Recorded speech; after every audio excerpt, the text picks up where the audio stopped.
Muy buenas noches con todos. Vamos a dar inicio a la clase teórica de lo que es el tema de procedimientos frecuentes en el manejo de paciente crítico. Muy bien. Vamos a desarrollar fundamentalmente los procedimientos de colocación de una sonda nasogástrica, colocación de la sonda Foley, tanto en varón como en mujer, y la colocación de un catéter venoso periférico, ¿no? Y también vamos a hablar sobre la técnica de cómo desobstruir una vía aérea que está obstruida por un cuerpo extraño, ¿no? Muy bien. Para eso, por favor, la delegada me confirma si se puede ver la pantalla. Un ratito voy a compartir.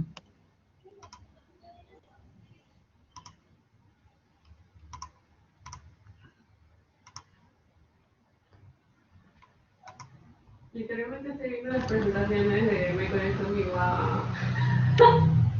Está muy chévere. Muy bien. Perfecto. Pueden ver la pantalla, ¿no?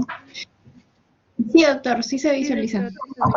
Muy bien. Entonces vamos a empezar. Primero, este es un procedimiento que uno de los más frecuentes procedimientos realizados en el manejo de un paciente crítico, que es la apertura de un acceso venoso periférico. Importantísimo porque a través de ello vamos a administrar medicamentos, vamos a tomar muestras de sangre, en fin, vamos a desarrollar múltiples estudios, procedimientos que son importantes, tratamientos para un paciente, ¿no?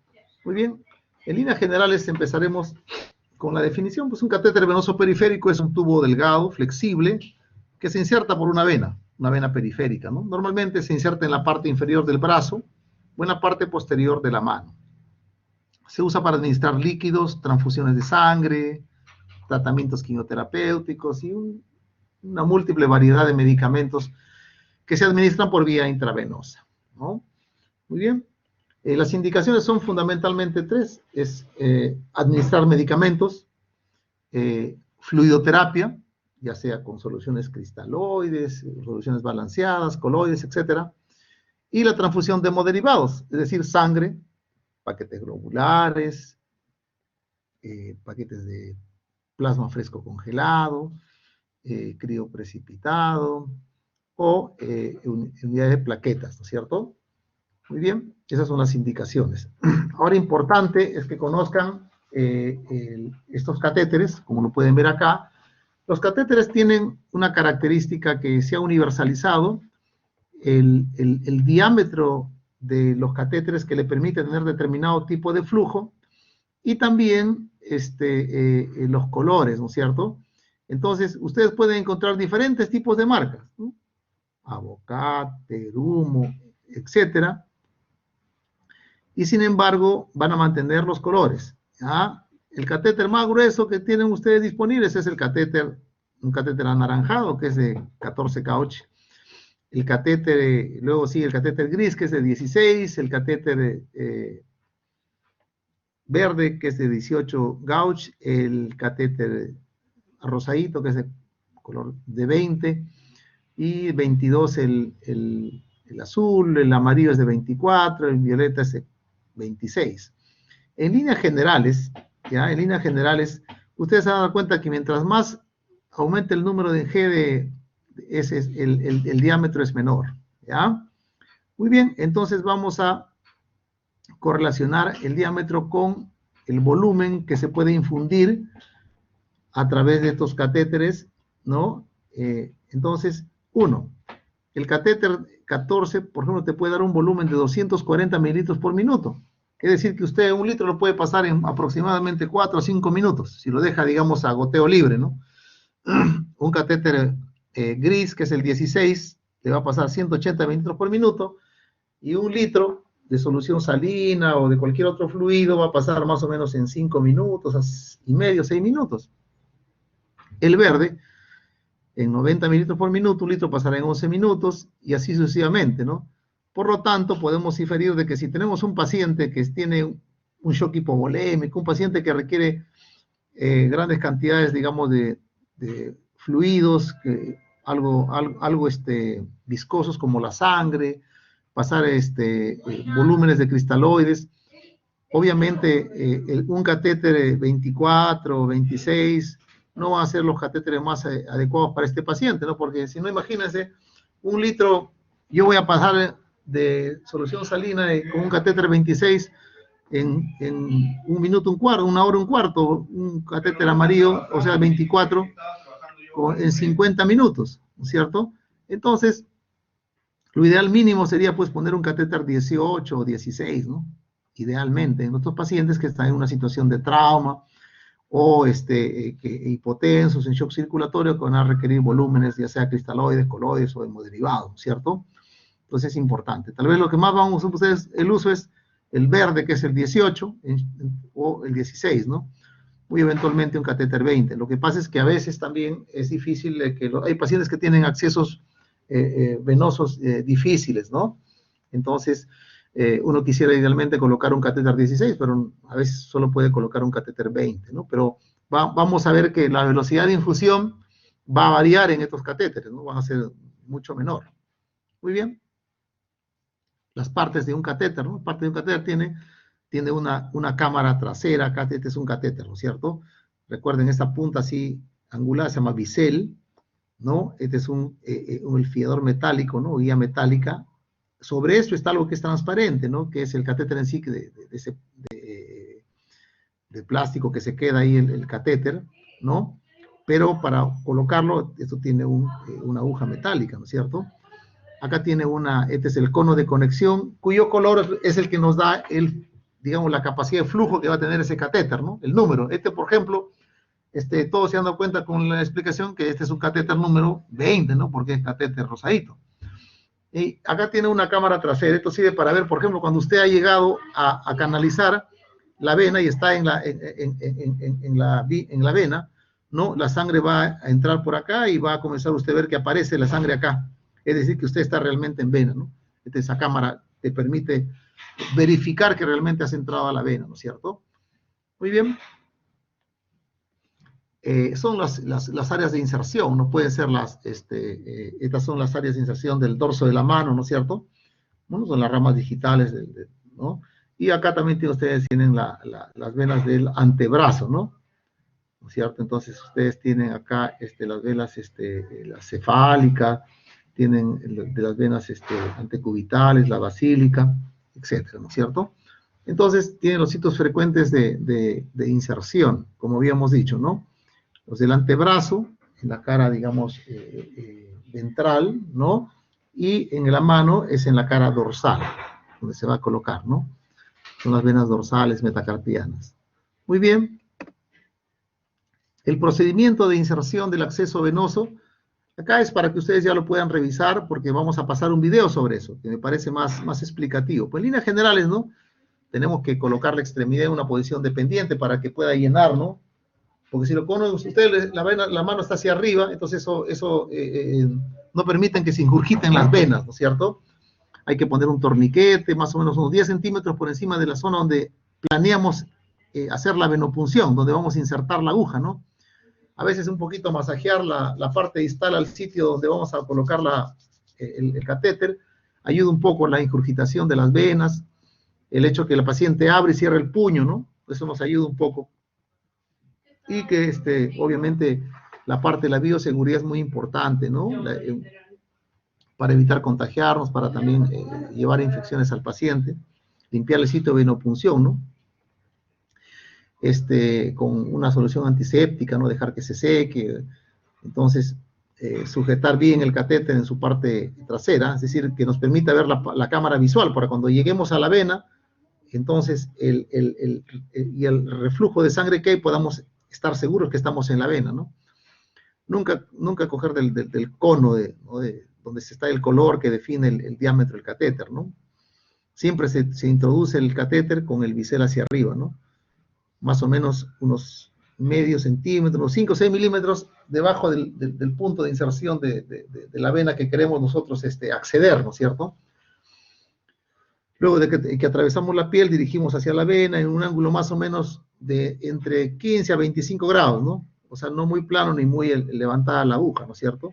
y uno ve el reflujo sanguíneo a través de la recámara del catéter, y ahí estamos, sabe que estamos ya ya estamos en la vena, y tenemos que, obviamente, pues, avanzar, y ya no tanto la aguja con todo, sino básicamente avanzar el catéter en sí, ¿no? Es el dispositivo de plástico, porque si avanzamos con toda aguja podemos atravesar las paredes de la vena y como decimos,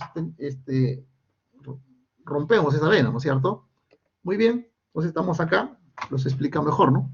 Ya tienen ven la ligadura, ¿no? Muy por encima, mínimo 10 centímetros por encima de donde yo pienso acceder a esa vena, ¿no? Entran acá un ángulo más o menos, acá está en un ángulo, este sería 90, 45, un ángulo de 25, ¿no dice? Entre 15 a 25 grados, ¿no?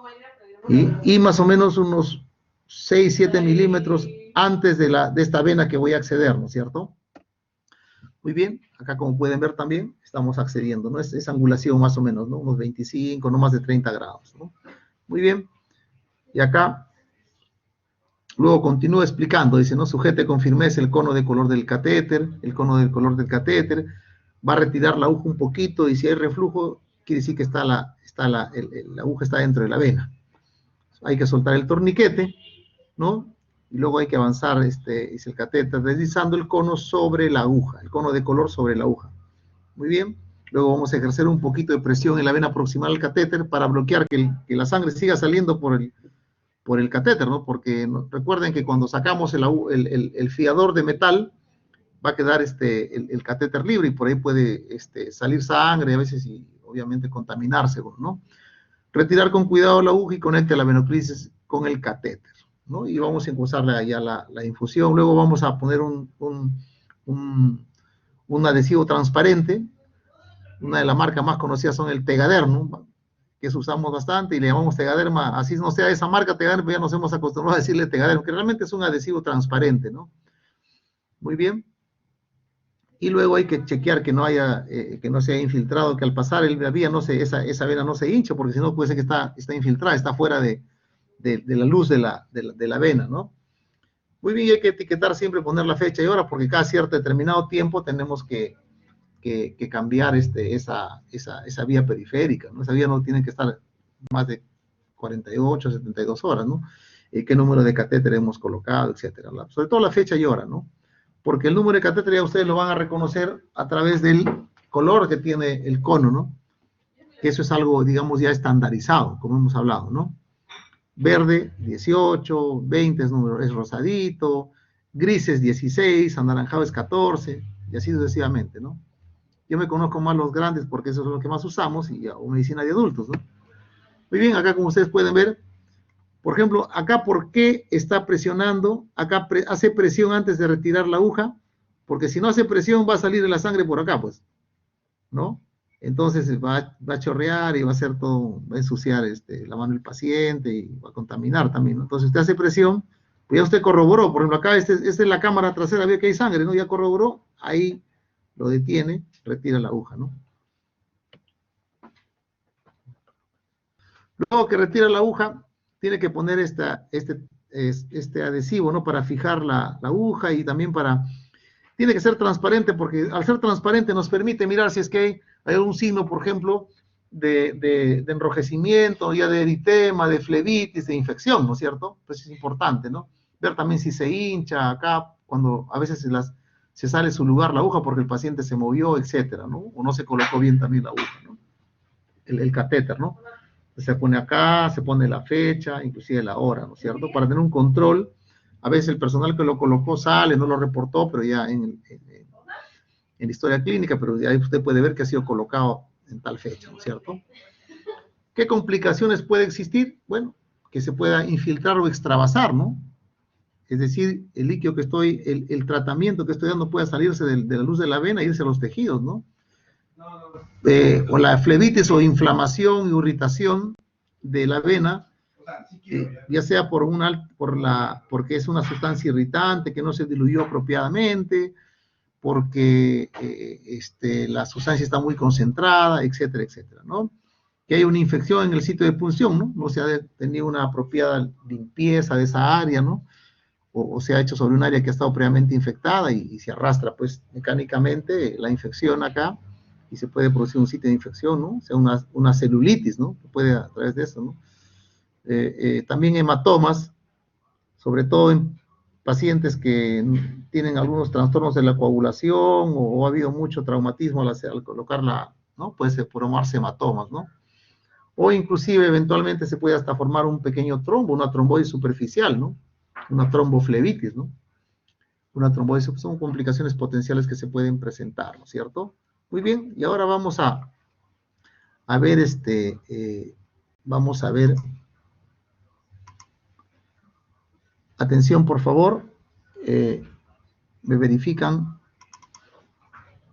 Antes de insertar cualquier acceso A ver. venoso, es importante chequear que disponemos de todos los elementos necesarios. La en delegada una bandeja. nos puede confirmar si escucha. Sí se a escucha, doctor, ver. y sí se ve. Sí se ve, doctor. Perfecto, ya muy bien. Vamos a empezar nuevamente para que ya vea el Antes procedimiento. de insertar cualquier acceso venoso, es importante chequear que disponemos de todos los elementos necesarios en una bandeja, listos para usar. Catéter de diferentes calibres, gasas estériles, guantes de látex descartables, Doctor, antiséptico, disculpe. Sí. Sí. cinta No. adhesiva, ¿No lazo están viendo? hemostático, apósito Sí se trans. ve, Perdón, ¿no se escucha también? Sí se ve, doctor. Sí. Sí, Perfecto.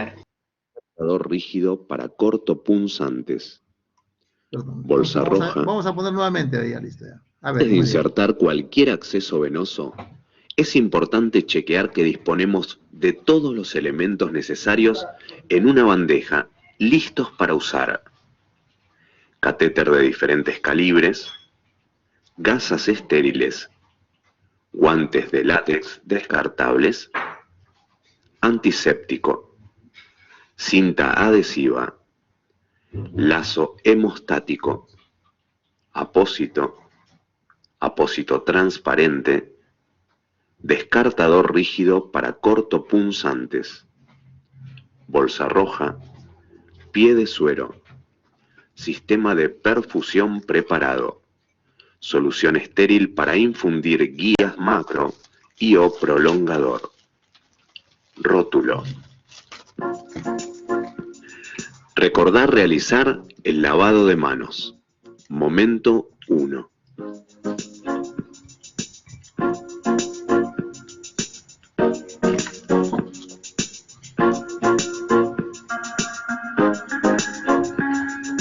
Los principales sitios anatómicos para instalar un acceso venoso periférico son: 1. Las venas del arco dorsal de la mano. 2. Las venas cefálica y basílica del antebrazo. Colocar el lazo hemostático. Recordar realizar el lavado de manos. Momento 2.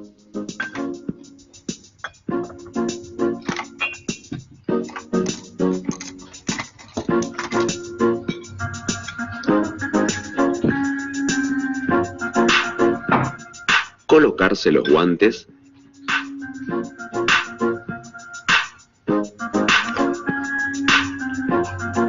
y realizar la antisepsia de la piel frotando suavemente por 30 segundos.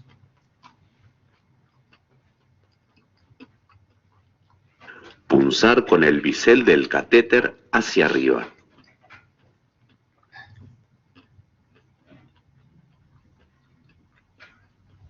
Observar el reflujo de sangre en el catéter. Retraer el bisel del mandril y continuar con la inserción del catéter.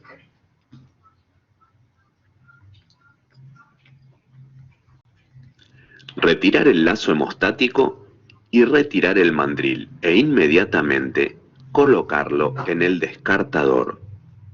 Conectar el sistema de infusión.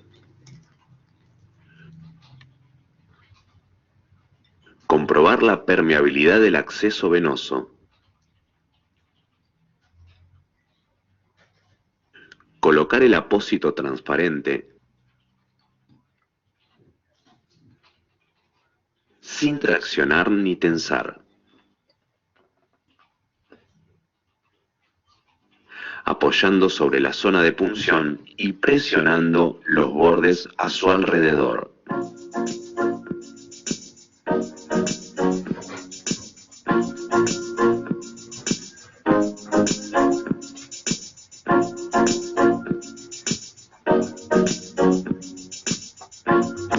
Tenemos 4 minutos para actuar.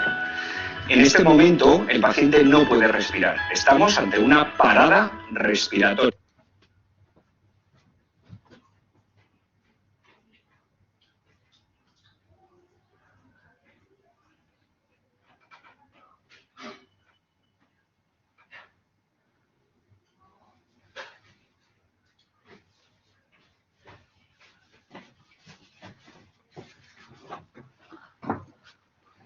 Muy bien. Entonces, hemos podido ver... Hola, ¿me escuchan? Sí, doctor. Se lo escucha. Hemos podido ver tanto la, digamos, la explicación teórica y también la explicación un poco más práctica a través de este video, ¿no? El segundo procedimiento que vamos a desarrollar es la inserción de una sonda nasogástrica. Muy bien. El procedimiento de la inserción de sonda nasogástrica, ¿no? Primero vamos a definir qué es una sonda nasogástrica, ¿no? Es un tubo de plástico, hule, PVC, ¿no? Hay también de silicona, diferentes materiales que se introducen a través de la nariz o la boca, se introducen hacia el estómago, ¿no es cierto? Muy bien. ¿Cuáles son las indicaciones para hacer este procedimiento de la colocación de una sonda nasogástrica? Las indicaciones son, 1, administrar alimentos, ¿no? Segundo, administración de algunos medicamentos, sobre todo en personas que estén imposibilitadas o que han perdido su capacidad de deglución, ¿no? Aspiración o drenaje del contenido gastrointestinal, ¿no? Otra indicación podría ser lavado gástrico, ¿no? En caso, por ejemplo, de una hemorragia en la cual queremos retirar algunos coágulos para poder que estar en mejores condiciones para que puedan hacer, digamos, una adecuada endoscopía, o cuando se ha ingerido tóxicos, ¿no? Tóxicos por vía oral que ha llegado el paciente a nuestra atención, para recibir nuestra atención en un tiempo bastante oportuno. Usualmente un lavado gástrico es beneficioso cuando se hace dentro de la primera hora, ¿no? Muchos pacientes llegan a veces a las 4 o 5 horas y hacer un lavado gástrico realmente no tiene sentido porque ya este medicamento ya se han absorbido y han pasado al tracto gastrointestinal de intestino delgado, donde nosotros no tenemos, digamos, capacidad de llegar con esta sonda, que solo llega hasta el estómago, ¿no? Y también muchas veces nos ayuda para la descompresión gástrica, por ejemplo, cuando hay hilio posoperatorio, en pacientes que tienen obstrucción intestinal y que están vomitando mucho, entonces la descompresión gástrica alivia estos síntomas de estar vomitando, ¿no? Porque tiene mucha dilatación intestinal y nos ayuda, ¿no? No resuelve el problema completamente, pero ayuda, ¿no? Muy bien, esas son las indicaciones más frecuentes para un sondaje, para la colocación de una sonda nasogástrica. ¿Qué contraindicaciones podría haber? Cuando los pacientes, por ejemplo, ingieren cáusticos, ¿no? Soluciones cáusticas, ¿no? Lejía, ¿no? Ácido muriático, sustancias que son sumamente irritantes y lesionantes de la mucosa esofágica o gástrica, no está indicado hacer lavado gástrico o colocar sondas, es más dañino. En los pacientes que sospechen que tengan alguna ruptura esofágica, ¿no? También no, porque la sonda podría irse a través de esa luz de la ruptura, ¿no? De donde se ha roto el esófago. Los pacientes que están en un posoperatorio reciente de una cirugía gastroesofágica, nasal, bucofaringia, dado que se entra por la parte nasal, entonces no es recomendable. Pacientes que tienen esa alteración anatómica como es el divertículo de Senker, tampoco. Y obviamente si un paciente tiene una atresia de Coanas o atresia esofágica, no va a pasar la sonda, ¿no? Entonces no tendría razón de hacer este procedimiento, ¿no? Son malformaciones congénitas, ¿no? Muy bien. En líneas generales, vamos a ver el procedimiento también explicado a través de un video, ¿no? Antes de la inserción hay que medir, digamos, el cuánto de esa sonda vamos a colocar, ¿no es cierto? O sea, la medición es estandarizada desde la punta de la nariz hasta el lóbulo de la oreja y de ahí hasta el apéndice sifoides. Ese es cómo se debe medir, y esa es la cantidad que vamos a meter y que vamos a asegurarnos que llegue al estómago, ¿no? Hay que lubricar la punta de la sonda nasogástrica con gel de lidocaína al 2%, ¿no? Y se introduce por una de las fosas nasales. Debe orientarse en forma hacia la parte, digamos, posterior digamos, de las fosas nasales. Al entrar en la orofaringe, se va a deslizar hacia la pared faríngea posterior, la punta de la sonda nasogástrica, y eso, al raspar en esa zona, provoca náuseas, ¿no? Entonces, si el paciente está despierto o alerta, se le pide, intente como si pasara saliva, ¿no? Inclusive se le puede dar un poquito de líquido para que intente beber, intente deglutir y pueda pasar, ¿no? Seguro que han escuchado cuando están en la enfermera y dice, páselo como si fuera un fideíto, le dice como si estuviera comiendo un fideíto, ¿no? Muy bien, una vez que estamos más allá de la faringe y entra en el esófago, ya más fácilmente va digamos, a solamente deslizarse hacia abajo, hacia el estómago, ¿no? Una vez que hemos introducido la cantidad de sonda que hemos previamente calculado a través de este procedimiento, que es punta de la nariz, lóbulo de la oreja y de ahí hasta la apófisis sifoides, ya tenemos que fijar la sonda en su lugar para evitar que se mueva, ¿no? Entonces, puede con un estetoscopio escuchar en el epigastrio, ¿no? Aire que se coloca con una jeringa, ¿no? Entonces, si la sonda está en posición correcta, uno va a escuchar, pues, el burbujeo en el epigastrio, ¿no? O también usted puede aspirar, ¿y qué aspira? Líquido jugo gástrico, ¿no? Con una jeringa y obviamente está ya bien colocada la sonda nasogástrica, ¿no? ¿Qué complicaciones puede presentarse? Bueno, pues que dañe la mucosa nasal y pueda producir epistaxis, que se vaya a la tráquea también, o sea, que no se vaya a la vía digestiva, sino a la vía respiratoria, ¿no? Que el paciente tenga una perforación esofágica o gástrica, sobre todo aquellos que tienen una cirugía reciente, ¿no? Si es portador de varices esofágicas, la ruptura de una varice esofágica, que el paciente pueda broncoaspirarse también, ¿no? O eventualmente la ulceración de la mucosa nasal, o faringia o necrosis del ala nasal, sobre todo en pacientes que van a tener mucho tiempo esta sonda nasogástrica, ¿no? Lesionar el ala de la nariz, ¿no? Muy bien, entonces ahora vamos a ver en figuras, ¿no? Como hemos visto acá, ¿no? Vamos a entrar por esta fosa nasal derecha. Realmente se hace la medida, ¿no? Ya saben, punta de la nariz, lóbulo de la oreja, hasta epigastrio, ¿no? Hasta el apéndice sifoides. Y ese es el tamaño, esa es la cantidad de sonda que vamos a introducir, ¿cierto? Está acá, ya, está ahí.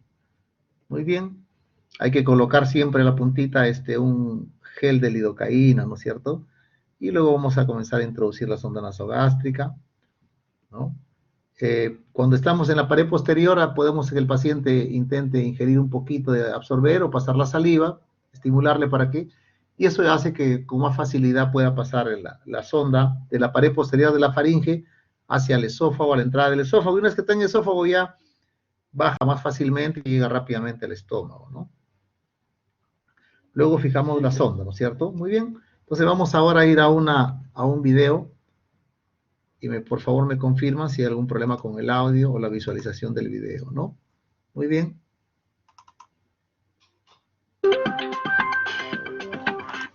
A ver, la delegada, alumna Cabello, ¿se escucha bien? ¿Se ve bien? Lavado higiénico de manos con Sí se visualiza bien, sí se escucha. Muy bien. Vamos, empecemos entonces. Lavado higiénico de manos con solución hidroalcohólica durante 30 segundos.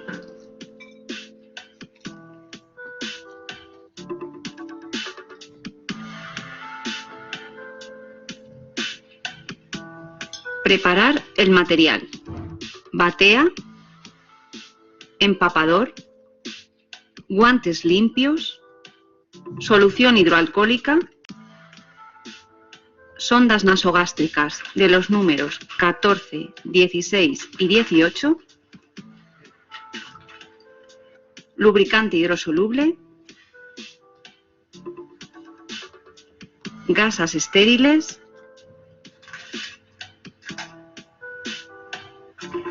esparadrapo para fijar la sonda, jeringa de 50 o 60 centímetros cúbicos, fonendoscopio,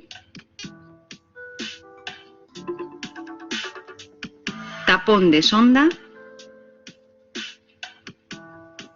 suero fisiológico de 10 centímetros cúbicos y 2 botes para muestras. Colocarse a un lado del paciente y bajar la barandilla de la cama. Comprobar la identidad del paciente. Informar al paciente de la técnica que se va a realizar. Colocar al paciente en posición semisentado en un ángulo de 45 grados. Lavado higiénico de manos con solución hidroalcohólica durante 30 segundos. Colocarse guantes limpios. Colocar empapador sobre tórax y abdomen del paciente. Retirar prótesis dentales si las usa.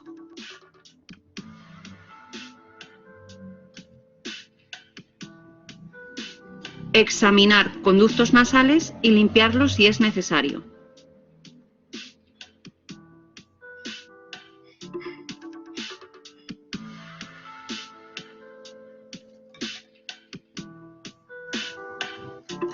Sacar la sonda del envoltorio. Curvar los 10 a 15 centímetros del extremo de la sonda y liberarla de memoria.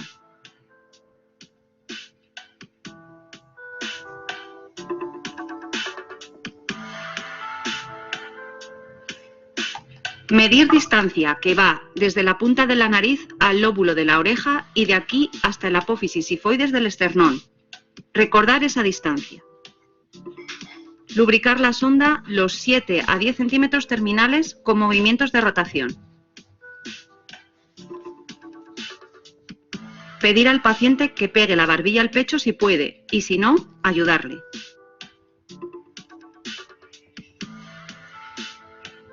Introducir suavemente la sonda por uno de los orificios nasales.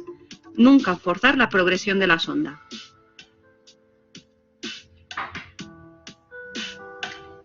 Si el paciente está consciente y puede colaborar, solicitarle que trague saliva para favorecer la progresión de la sonda con la deglución.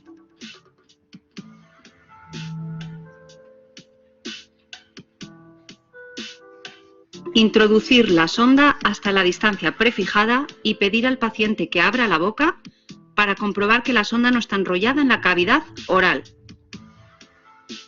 Comprobar la correcta ubicación de la sonda en estómago de 2 formas, en el siguiente orden. Primero, visualizando la salida de contenido gastrointestinal por la sonda.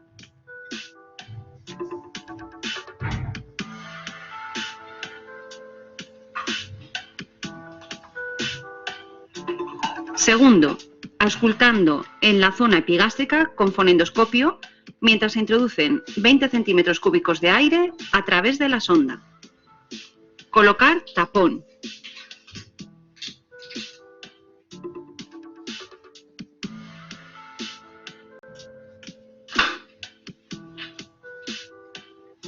Fijar la sonda en la nariz del paciente con esparadrapo.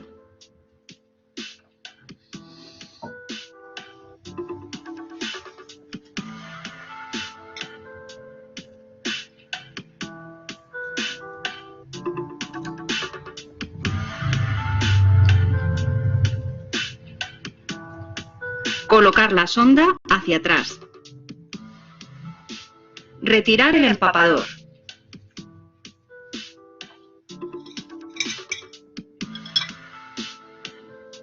Quitarse los guantes.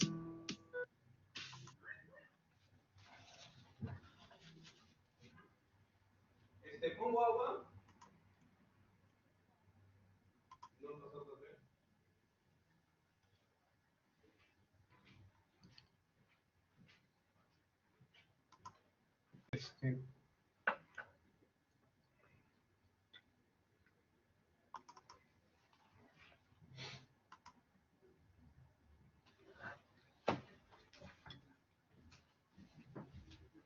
Nada, solamente que mi mamá me dijo que esa carne con papas era tuya. Me comí la carne, tampoco está bien. Esa carne con papas era tuya, chiquito. Me comí la carne. No sabía que era tuya. Pensé que era para cualquiera. Las papas están ahí. Es que ya estoy, ya pensé que era otro más. Muy bien, ahora vamos a desarrollar el tercer procedimiento, que se llama maniobra de Heimlich. Como ustedes saben, la maniobra de Heimlich es una maniobra para desobstruir la vía aérea por un cuerpo extraño, la vía aérea superior por un cuerpo extraño. Muy bien. ¿Cuándo utilizamos la maniobra de Heimlich? La utilizamos cuando tenemos una situación que se conoce como OVACE, obstrucción de la vía aérea por un cuerpo extraño, ¿no? OVACE es la situación de la obstrucción completa de la vía aérea por un cuerpo extraño sólido que va a impedir el paso del oxígeno a los pulmones. Siempre nos hacemos esta pregunta, ¿no? ¿Cuál es la principal causa? La causa de obstrucción de la vía aérea en un paciente consciente es un cuerpo extraño. La principal causa de obstrucción de la vía aérea en paciente inconsciente, ya sabemos que es la lengua, ¿no es cierto? Entonces, obstrucción de vía aérea en paciente consciente, descartar la presencia de un cuerpo extraño. En un paciente inconsciente es la lengua, ¿no? Porque el paciente inconsciente pierde tono postural, tono muscular, la lengua cae hacia atrás y obstruye la vía aérea. Por eso que es importante las maniobras de permeabilización de la vía aérea, ¿no? Pero bueno, acá tenemos también en la vía, ¿no? Entonces, como es la lengua, hacemos esta maniobra, ¿no? La maniobra de tracción mandibular, elevación del mentón, la maniobra de frente-mentón, etcétera, ¿no? Cuando nosotros tenemos una obstrucción de la vía aérea, esta puede ser completa o puede ser incompleta. Cuando es incompleta, el paciente tiene la capacidad de toser, de gritar y tener una respiración ruidosa, ¿no? El paciente, me ahogo, me atoro, me ahogo, dice, tose o respira en forma estridorosa, ¿no? Cuando ocurre esta situación, el paciente no tiene una obstrucción de la vía aérea completa, sino incompleta. Si el paciente grita, el paciente puede toser, no está completa la obstrucción de su vía aérea, es incompleta. Entonces ahí es mejor intentar calmar a la víctima, pedirle que tosa fuerte, no hay que estar dándole palmadas en la espalda, no es necesario, estimularle que tosa, ¿no es cierto? Muy bien, entonces, ¿qué ocurre cuando, ahora, una obstrucción de la vía aérea incompleta puede convertirse en una obstrucción completa? Por supuesto que puede ocurrir esta situación. ¿Qué ocurre cuando estamos frente a una OVACE? O sea, que es la situación donde sí debemos de realizar este procedimiento, o sea, una obstrucción completa de la vía aérea por un cuerpo extraño. El paciente no tose, no habla, no grita, no puede emitir sonidos y obviamente se va a poner cianótico. Instintivamente lleva las dos manos al cuello, ¿no? Que se conoce como el signo universal del OVACE. Entonces, frente a esta situación, uno rápidamente tiene que identificarse, ¿no? Preguntarle si te sientes que te estás ahogando, y la persona te va a sentir, ¿no es cierto que sí? Entonces, uno no debe tratar de retirar a ciegas el cuerpo extraño con los dedos, ¿no? Sobre todo cuando son gente, niños muy pequeñitos, ¿no? No es bueno porque muchas veces en ese intento podemos meter más el cuerpo extraño o atorar más a la persona, ¿no? Entonces no es aconsejable meterlo, sobre todo a ciegas, y salvo que lo tengas, pues puedes verlo, pero es un poco difícil, ¿no? ¿Cómo es en sí la maniobra de Heimlich? Nos vamos a colocar detrás de la persona, ¿no? A nivel de la víctima, rodear la cintura de la víctima con los brazos, ¿no? Colocar una mano, la mano empuñada, la mano dominante, con 3 dedos sobre el ombligo, y la otra encima de la primera mano, ¿no es cierto? Luego vamos a aplicar la fuerza de compresión, siempre hacia adentro, hacia arriba, ¿no? Es hacia adentro y hacia arriba. Hacia adentro y hacia arriba. Eso es muy importante. Y las fuerzas, las fuerzas que nosotros vamos a aplicar, recuerden, no son sumativas, ¿no? O sea, tiene que hacerse en forma firme, ¿no? En forma firme. Muy bien. Para tal fe, vamos a mejor ver el video para darnos una explicación con un modelo, ¿no? Y eso vamos a tener una mejor, digamos, comprensión del procedimiento. Tenemos 4 minutos para actuar. En este... Delegada, ¿se puede escuchar y ver? Perfecto, muy bien. Sí, de acuerdo. Tenemos 4 minutos para actuar. En este momento, el paciente no puede respirar. Estamos ante una parada respiratoria por un objeto. Pero podemos hacer algo para desobstruir esa vía. Podemos hacer algo para conseguir que ese objeto que no le deja respirar pueda salir fuera. Esta maniobra es una maniobra internacional, se llama maniobra de Heimlich. Consiste en que nosotros, de una forma rápida y eficaz, suplantemos la tos del paciente. Y lo vamos a hacer viendo un ejemplo. Tenemos un voluntario que va a ser nuestro atragantado. En estos momentos, como hemos dicho, el paciente acaba de terminar de toser, tiene la mano en el cuello y se está poniendo morado. Nosotros nos vamos a colocar en su espalda, le vamos a sujetar, le vamos a colocar, el paciente estará levemente inclinado hacia adelante y nosotros colocaremos nuestros brazos a la altura de su tripa. No os preocupéis exactamente a la altura, ni muy alto en el pecho, ni muy bajo, porque no vamos a conseguir el efecto que queremos, el efecto necesario, que es apretar tanto su abdomen que consiga que sus pulmones expulsen el objeto que tenemos.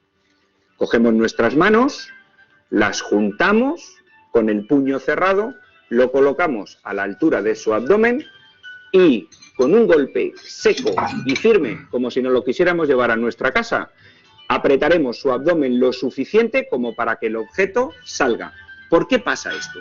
Porque nosotros, al hacer la presión dentro de la tripa, vamos a hacer que su diafragma, el músculo con el que respiramos, golpee los pulmones. Al golpear los pulmones, los exprime y todo ese aire que sale a la vez pasa por la tráquea y expulsa el objeto que tenemos. ¿Y cuántas veces lo vamos a repetir?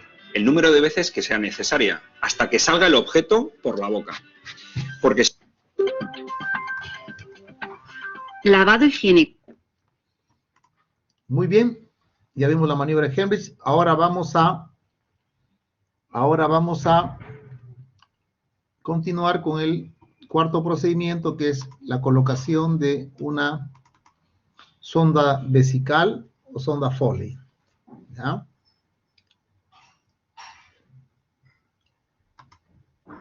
Muy bien.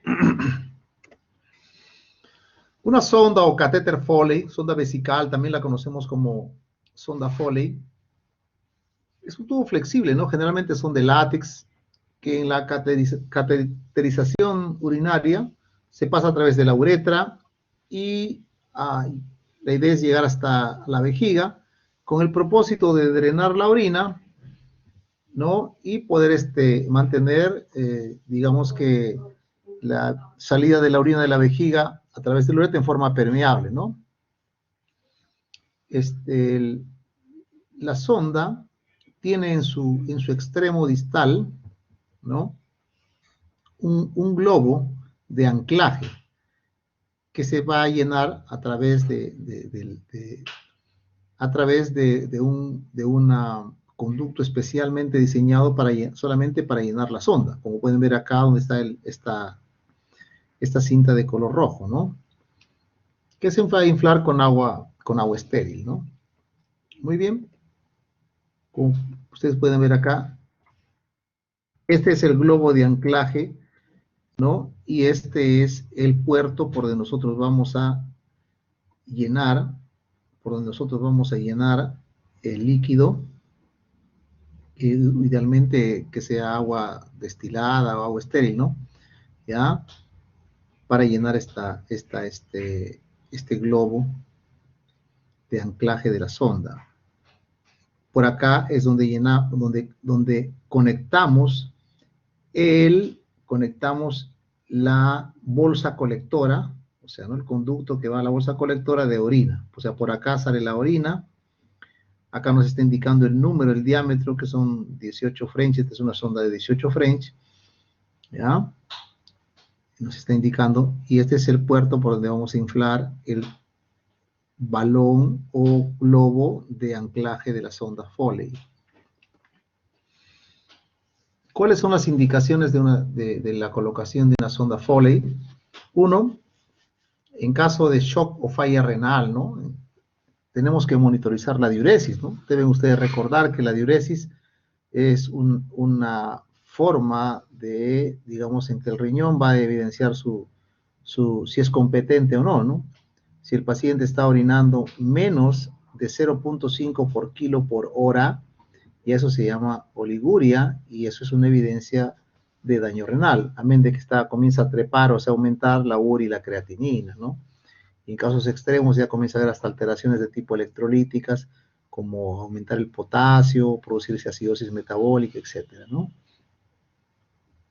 Monitoreo de diuresis. Segundo, retención urinaria aguda, bastante frecuente por situaciones como, por ejemplo, la causa más frecuente es la hipertrofia prostática en adultos, pero otras causas también son el hecho de que haya cálculos que obstruyen, ¿no? Los cálculos se forman en la pelvis renal, bajan por el uréter, llegan a la vejiga y se quedan enclavados a veces en el cuello de la vejiga, ¿no? Entonces hay que permeabilizar a través de una sonda, ¿no? O puede ser también el hecho de que haya una tumoración que puede obstruir también, o también inclusive hay un sangrado, se forman coágulos también pueden taponar digamos, pueden obstruir la salida de la orina, entonces hay que poner una sonda urinaria, una sonda Foley. La toma de muestras eventualmente para un urocultivo, ¿no?, muy importante, cuando el paciente no colabora, es importante tomar una muestra, usualmente se puede usar una sonda que no tiene balón, si es solamente para eso, es una sonda que no tiene globo, que se llama una sonda Nelaton, donde no es precisamente una sonda Foley, pero es un cateterismo vesical, o sea, el procedimiento es muy similar, ¿no? En caso de una posoperatoria de cirugía urológica o ginecológica, para monitorizar si el paciente está orinando bien, si no se han ligado los uréteres, si es que no han lesionado el uréter y presenta hematuria, etcétera, ¿no? Y también cuando hay, por ejemplo, en caso de una hematuria macroscópica, recuerden, cuando hay un sangrado importante, los coágulos se acumulan en la vejiga, se organizan y la obstruyen la salida de la orina. Entonces es importante evitar que, hasta que se controle ese sangrado, evitar que se formen esos coágulos, se organicen y puedan obstruir la vejiga a través de una irrigación vesical continua, ¿no?, para la cual se utiliza una sonda especial que lo vamos a explicar ahora acá. Si usted quiere tomar solamente una muestra de orina estéril para el cultivo, usted utiliza esta sonda. Hace el cateterismo vesical, pero solamente es para sacar muestra nada más. Se llama una sonda Nelaton. Igual es una sonda urinaria, ¿no?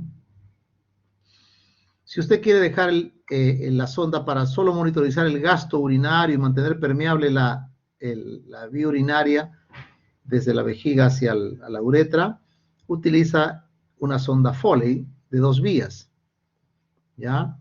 Pero si usted quiere hacer un lavado, una irrigación vesical, es decir, que va a estar irrigando la vejiga en forma continua, así usted puede utilizar una sonda Foley de triple vía, ¿no? Recuerda, usted coloca la sonda, tiene el anclaje, acá el globo de anclaje. Por acá, usted infla por este puerto, infla el globo de anclaje, por este puerto sale la orina, ¿no? Sale la orina por acá, y esto está conectado a la manguerita que va a la sonda, a la bolsa colectora de orina, y esto acá se conecta como la venoclisis, o sea, la venoclisis de donde sale el líquido que va a hacer la irrigación, o sea, un suero que está en altura, un suero que por acá entra ¿no? el líquido que estamos irrigando, ¿no? Pues agua destilada, solución salina, que estamos irrigando y sale por acá, va a la vejiga y evita que se formen coágulos, que se organicen los coágulos para que puedan obstruir la vía urinaria, ¿no? Y por donde sale el líquido también va a salir también el líquido que se va acumulando, ¿no? Y va acá y sale por acá. Por acá entra, por acá este lado sale, y este lado solamente su única función es inflar el globo de anclaje de la sonda Foley, y cuando lo vas a retirar, desinflar también, pues, ¿no? ¿Qué complicaciones podemos tener por este procedimiento? Uno, la perforación de uretral, ¿no? Que se crea una falsa vía, ¿no? O vesical, más raro. Más probablemente uno puede lesionar si lo hace en forma inadecuada, brusca, ¿no? Una perforación uretral.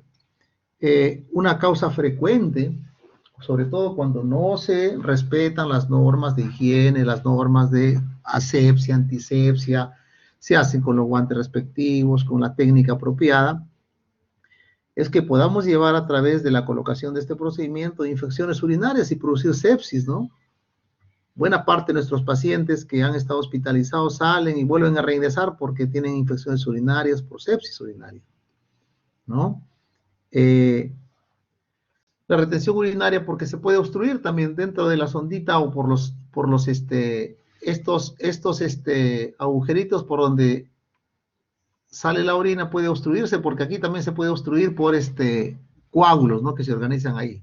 También, o sea, retención urinaria por obstrucción de la sonda, ¿no? Entonces hay que permeabilizar esa sondita o cambiarla, ¿no? Hematuria también pues puede producirse por un traumatismo, ¿no? Que al pasar, por ejemplo, tiene muy estrechado el conducto uretral porque hay una hipertrofia prostática y puede producir un sangrado, ¿no? Y otra complicación que hemos visto es que los pacientes que a veces han tenido una retención por mucho tiempo, tienen la vejiga bien hinchada, ¿no? Y tienen acumulado ahí, pues, 2 litros, ¿no? O más, entonces uno coloca una sonda y evacúa en forma completa toda la orina que hay. Entonces eso puede producir posteriormente una hematuria, que se llama hematuria ex vacuo, ¿no? Entonces, ¿qué se recomienda cuando hace mucho tiempo? Sencillamente vas por partes, ¿no? Pones la sonda, medio litro, la clampas, otro medio litro, y así das tiempo para que se vaya adaptando, ¿no? Lo vas retirando en forma gradual la orina, no se drena todo el contenido urinario en forma rápida, ¿no? Muy bien. ¿Cómo es el procedimiento? ¿Ya? Se inspección del equipo, ver la integridad de la sonda, que esté bien el globito, que no esté roto, se retrae el prepucio, se inyecta unos 15 a 20 centímetros cúbicos de lidocaína viscosa en el meato. Esto es mejor que otros hacen, por ejemplo, lo embadurnan la sonda de lidocaína, pero esto es mejor que inyectar o sea, anestesiar la uretra, que es lo que duele pues cuando pasa la sonda, ¿no? Se toma el cuerpo del pene con la mano no dominante y se va colocando la sonda, ¿no? En forma perpendicular al plano del cuerpo del paciente. Perpendicular, 90 grados. Limpiar el glande, previamente se ha limpiado el glande de forma circular, se usa torundas con algún antiséptico, ¿no? Para evitar provocar infecciones durante la colocación de esta sonda, ¿no? Se lubrica la punta del catéter con lidocaína también antes de colocarlo. Introducimos suavemente por el meato, ¿no? Hasta avanzar con lentitud hasta la uretra proximal, ¿no? Se introduce el catéter. Una vez que ya estamos dentro de la vejiga, vamos a darnos cuenta que sale la orina, ¿no? Comienza a salir la orina, eso nos confirma que estamos correctamente ya en la vejiga y ahí podemos ya inflar el balón, ¿no? ¿Qué pasa si la vejiga está vacía? Podemos irrigar el catéter con solución salina, ¿no? Y la salida de la solución salina nuevamente irriga, confirma pues que estamos en la posición correcta, ¿no? Se infla el balón, la capacidad del balón, te indica en la sondita cuánto puedes poner, ¿no? 15 centímetros, 20 centímetros de cúbicos de líquido, ¿no? Tiramos con suavidad el catéter para que el balón esté contra la pared vesical y ahí luego tenemos que fijar la sonda colectora, la sonda con la bolsa colectora, ¿no? Y fijarlo en el muslo. Esto es muy importante para que en cualquier momento tiren de la sonda accidentalmente, la sonda esté fijada al muslo y tiren del muslo, ¿no? De donde está fijada la sonda, si no pueden lesionar la uretra, ¿no? En mujeres hay alguna variación del procedimiento, ¿no? Igual uno usa betidina o un producto de limpieza para limpiar la abertura uretral, ¿no? Hay que limpiar también los labios vaginales, ¿no? Y el meatro pasando desde adelante hacia atrás, ¿no? No al contrario, porque recuerden la cercanía del ano, ¿no? Del ano a la vagina, ¿no es cierto? O sea, hay que evitar la zona anal, porque es una zona altamente contaminada. Entonces hay que lubricar el catéter, separamos los labios, localizamos el meato, introducimos con lentitud el catéter en el meato. Una vez que, ahora el meato pues es más o menos de 2 a 3, 4 centímetros, ¿no? Rápidamente la orina fluye, ¿no? Se llega más rápido a la vejiga, ¿no? No tenemos el problema a veces la obstrucción que tenemos que pasar, sobre todo en personas mayores de 50, 60 años, que la próstata, ¿no? Que a veces está muy crecida y hay que hacer un poco de fuerza ahí, ¿no? Entonces, fijar en su lugar mediante el inflado del balón, ¿no? Asegurarse que la sonda esté en la vejiga, fijamos el catéter y luego lo conectamos a la bolsa de drenaje urinario, ¿no? ¿Sí? Como vemos acá, se limpia, se inyecta el anestésico. Esto es mejor que solamente madurnar yo siempre hago esto con los pacientes y los pacientes realmente están muy agradecidos, sobre todo los que ya tienen problemas prostáticos, ¿no? Porque les duele mucho la colocación de la sonda. Y a veces tú lo pones en la sonda nada más y cuando está entrando por la uretra se queda afuera nada más, se acumula afuera el gel de lidocaína, ¿no? Entonces no produce esa anestesia que nosotros queremos en el conducto uretral, ¿no? Muy bien, entonces estamos colocando acá, y podemos colocar todo, vemos la salida de orina, por acá sale la orina, recuerden, y por esta parte donde está esta franjita de color, para inflar el balón de anclaje que está en la punta de la sonda Foley, llenamos el baloncito, y luego retiramos, y ya vemos que está ahí, que hasta donde pega, ¿no? El balón en la pared posterior, en la pared, perdón, de la vejiga, ¿no? En mujeres el procedimiento muy similar, importante, hacerlo en una zona apropiada, adecuada, manteniendo siempre el respeto del pudor, ¿no? La dignidad de la mujer. Idealmente, cuando solamente vemos varones, yo siempre trato, es una cosa muy importante y un consejo, cuando ustedes hagan este procedimiento, sobre todo en mujeres, y estén puros hombres, tienen que llamar a alguna técnica, a la enfermera, a alguna persona de sexo femenino que pueda acompañarnos en la realización de este procedimiento, ¿no? Entonces, igual también acá, probamos que esté bien en la sonda, que esté bien el balón de anclaje, ¿no? Hay que aperturar, limpiar los labios vaginales, ¿no? Y colocar la sonda. Luego de eso ya lo colocamos a la sonda, a la bolsa colectora. Y es importante fijar, ¿no? Cuando usted fija la sonda, si por algún motivo ve alguien tracciona la sonda, no va a traccionar en la uretra, que puede lesionar la uretra al jalar la sonda, sino tracciona acá y rápidamente se da cuenta que está atracado la bolsa, el conducto de la bolsa de colectora en alguna parte y evita que lesione pues la uretra, ¿no? Es importante fijar la sonda en el muslo, ¿no? Es muy importante eso. Muy bien, vamos a ver entonces ahora un video donde nos explica el procedimiento, ¿no? Entonces, acá está. En este vídeo vamos a repasar Delegada, ¿se escucha y se ve correctamente? la técnica del sondaje vesical masculino. Los materiales que vamos a necesitar. En este vídeo vamos a repasar la técnica del sondaje vesical masculino. Los materiales que vamos a necesitar son gel hidroalcohólico, guantes estériles y no estériles, jabón, clorhexidina, un paño estéril, 2 jeringas, gasas, la sonda Foley y lubricante. Recordamos que el sondaje vesical es una técnica estéril y por lo tanto debemos preparar todo el material que vayamos a utilizar antes de ponernos los guantes estériles o realizarla junto con un compañero que nos vaya facilitando el material cuando lo necesitemos. Lo primero que hacemos es explicar al paciente la técnica que le vamos a hacer y por qué, seguido de higiene de manos con gel hidroalcohólico. También nos pondremos unos guantes no estériles para preparar el campo. A continuación lavaremos la zona genital con agua y jabón.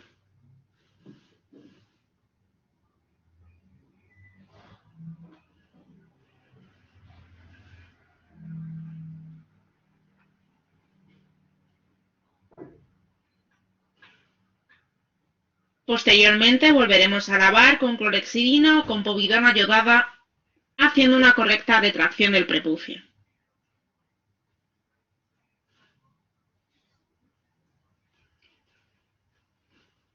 Pondremos el paño estéril cogiéndolo por las esquinas de esta manera.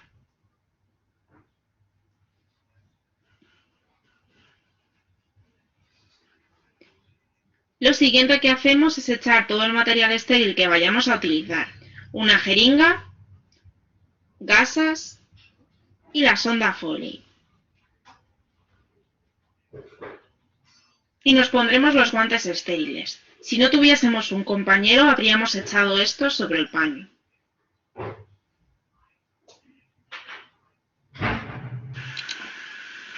Una vez estériles, lo primero que hacemos es comprobar la permeabilidad de la sonda. Insuflamos aire por el extremo coloreado y vemos que el balón se hincha en el extremo contrario.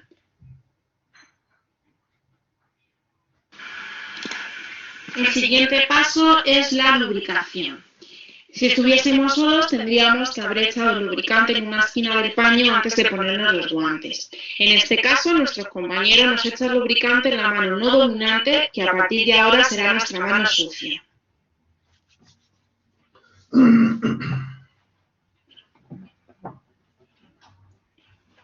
Lubricamos el extremo de la sonda y la agarramos con la mano dominante, dando una vuelta alrededor de la misma.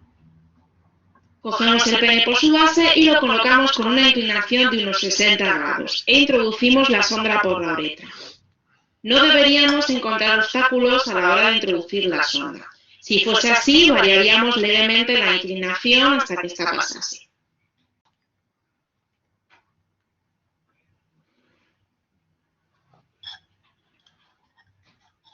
Tenemos que tener cuidado de no tocar la piel del paciente con nuestro guante estéril.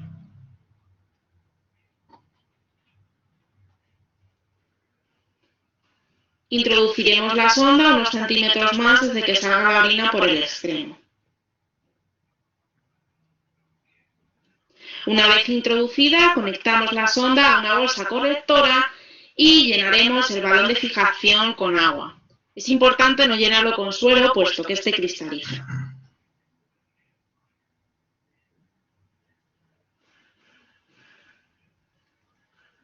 El último paso consiste en hacer una retracción leve de la sonda.